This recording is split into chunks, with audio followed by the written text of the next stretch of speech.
দেশের সামরিক বাহিনীর ভেতরে তোলপাড় শুরু হয়েছে। নেপথ্যে আছে শুধু একটি সিদ্ধান্ত। গণঅভ্যুত্থানে শেখ হাসিনা ও রাজনীতিবিদদের পর এবার বিচার শুরু হয়েছে গুমে অভিযুক্ত সেনা কর্মকর্তারা। বাংলাদেশের সাবেক ও কর্মরত মিলিয়ে মোট ২৪ জন সেনা কর্মকর্তার বিরুদ্ধে গ্রেফতারি পরোয়ানা জারি করেছে সে দেশের মানবতা বিরোধী অপরাধ ট্রাইব্যুনাল। তাদের মধ্যে ১৩ জন অফিসার বর্তমানে কর্মরত।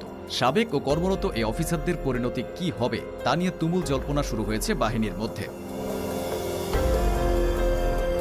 জানা যাচ্ছে সেনাপ্রধান ওয়াকারুজ্জামান প্রবল চাপের মুখে পড়েছেন। অভিযুক্ত অফিসারদের বিচার সেনা আইনে হবে নাকি ফৌজদারি দণ্ডবিধি মেনে আন্তর্জাতিক অপরাধ ট্রাইব্যুনালে বিচার চলবে তা নিয়ে পক্ষে বিপক্ষে নানা মত উঠে এসেছে। তবে সবচেয়ে বেশি আলোচনায় আছেন সেনা অভ্যুত্থানের সম্ভাবনা নিয়ে। অনেকে মনে করছেন ২৪ জন অফিসারকে গুরুতর অপরাধে অভিযুক্ত করা নিয়ে বাহিনী যেভাবে দ্বিধাবিভক্ত হয়ে পড়ছে তাতে বড় ধরনের অশান্তির সম্ভাবনা উড়িয়ে দেওয়া